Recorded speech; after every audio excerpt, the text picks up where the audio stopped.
Panorama group, जो सोचता है वो करता है। आपके अपने सपनों का आशियाना। मैंने पार्टी की विपरीत परिस्थितियों में भी कभी किसी का अहित नहीं चाहा, कभी किसी के बुरे की मैंने कामना नहीं की।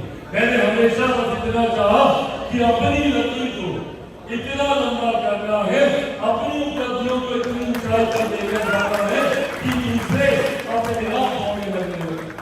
पर वैसे किसी को नीचा दिखाकर आगे बढ़ना कभी हम लोग की मंशा नहीं होनी चाहिए। और ऐसे में ऊपर वाला है वो सब देखता है। ऐसे में हर किसी के कर्म का हिसाब होता है। हम लोगों को वो दौर भी आता जब हम लोगों के अपनों ने ही घंटों तक हम लोगों के लिए दरवाजा नहीं खोला, घंटों तक उनके दरवाजे पर हम लोग खड़े रहे थे। हम लोगों के लिए हमारे ही घर के दरवाजे बंद कर दिए गए थे। और विधि का विधान देखिए, आज आप लोगों के आशीर्वाद से चिराग पासवान उसी कुर्सी पर बैठा है जिस कुर्सी पर इन लोगों को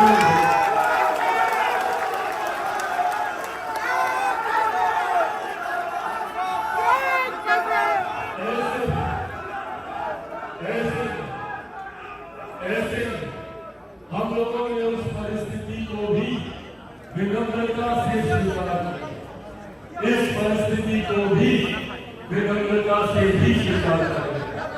हम लोग अपनी जीत पर जश्न जरूर मनाएंगे, अपनी जीत पर उत्साहित जरूर होंगे, पर किसी दूसरे का बुरा देखकर हम लोग जश्न मनाए या किसी दूसरे की डाउनफॉल पर हम लोग उत्साहित हो, ये हम लोग के संस्कार कतई नहीं हो सकते। और ये एक शुरुआत है।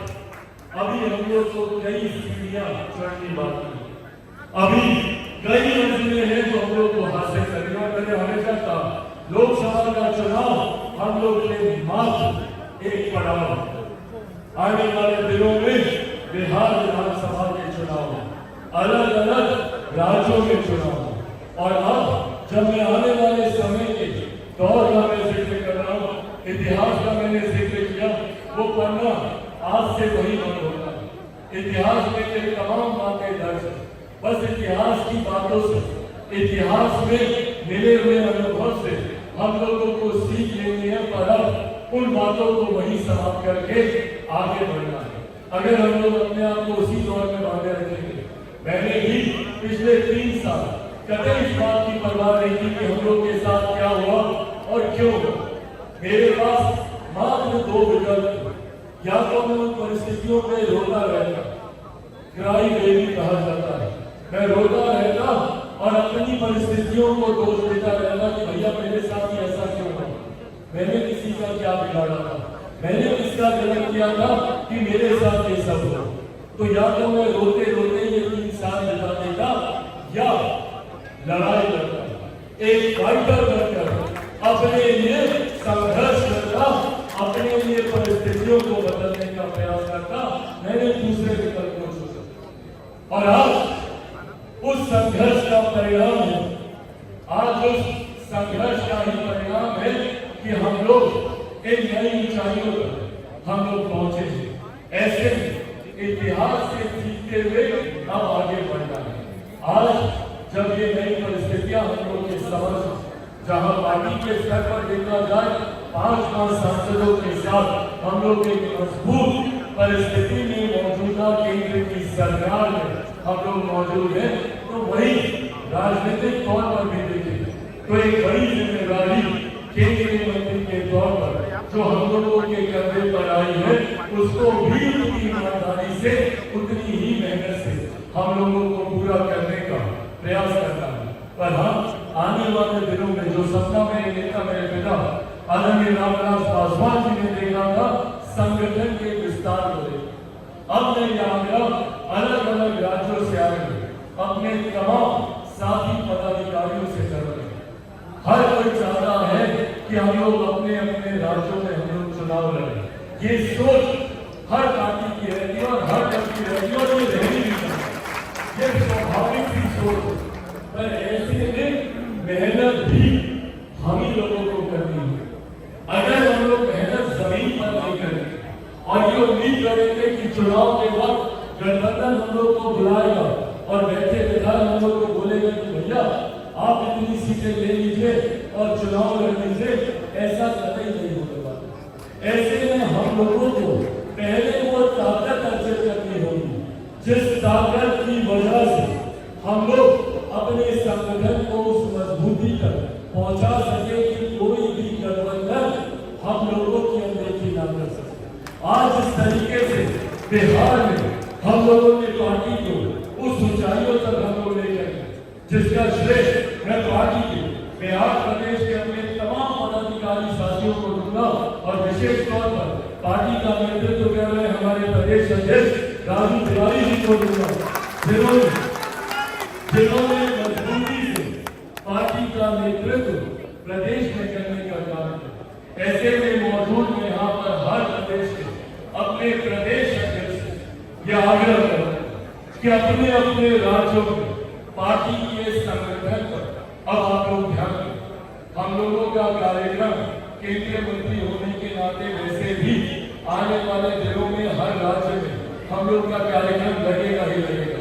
और जहां एक तरफ प्रधानमंत्री जी के द्वारा दी गई जिम्मेदारियों का निर्वहन करने के लिए मैं हर राज्य में आऊंगा, तो वही पार्टी का राष्ट्रीय अध्यक्ष होने के नाते संगठन की भी बैठक मैं कभी भी किसी भी कार्यक्रम में आऊंगा तो संगठन की बैठक जरूर करना चाहूंगा।